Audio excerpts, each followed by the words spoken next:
మద్దతు ఇవ్వండి ప్లీజ్. ఇది సొంత పార్టీ నేతలకే ఓ అభ్యర్థి వేడుకలు. అదేంటి ఓటర్లను వేడుకోవాల్సిన వ్యక్తి పార్టీ నేతలను అడగమేంటి అనుకుంటున్నారా?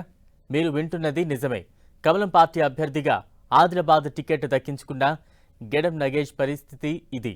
దేవుడు వరమిచ్చినా పూజారి కరుణించలేదన్న చందంగా మారిన ఆయన పరిస్థితి ఏంటో మీరే చూడండి.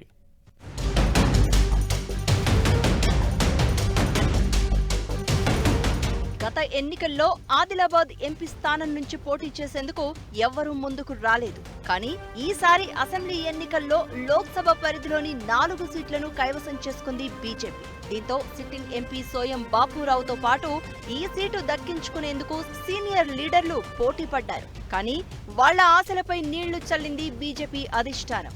గులాబీ నేత గెడం నగేష్ కు కండువా కప్పి ఎంపీ టికెట్ ఇచ్చింది. అయితే టికెట్ దక్కించుకున్నంత ఈజీగా లేదు నగేష్ కు. లోకల్ లీడర్స్ నుంచి ఆయనకు ప్రతికూలత ఎదురవుతోంది. దీంతో ఎన్నికల సమయానికి పరిస్థితి ఏంటని డైలమాలో పడ్డారు నగేష్.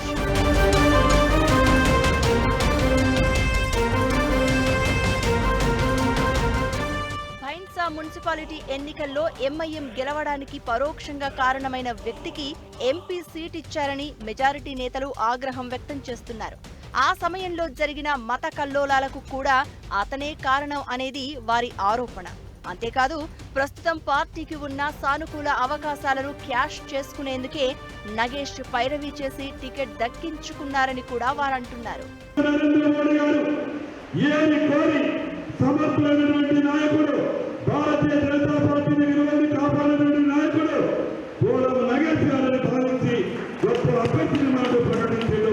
ఈ సందర్భంగా కార్యకర్తలందరికీ విజ్ఞప్తి చేస్తా ఉన్నాను.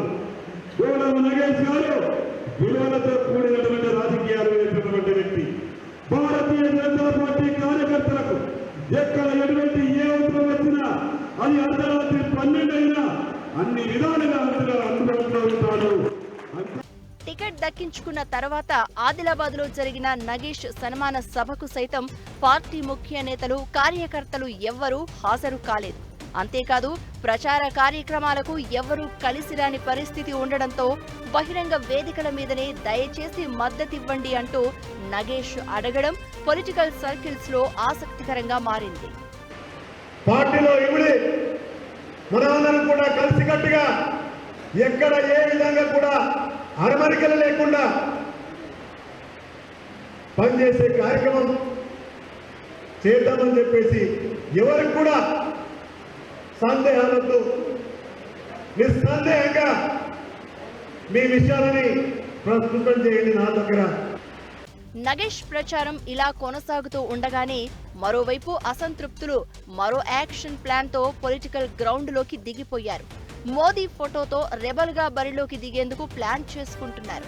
అభ్యర్థిని మార్చి పార్టీని నిలబెట్టిన వారికి పట్టం కట్టకపోతే ఆదిలాబాద్ స్థానంలో నష్టం తప్పదని కూడా వారు పార్టీ అధిష్టానాన్ని హెచ్చరిస్తున్నారు.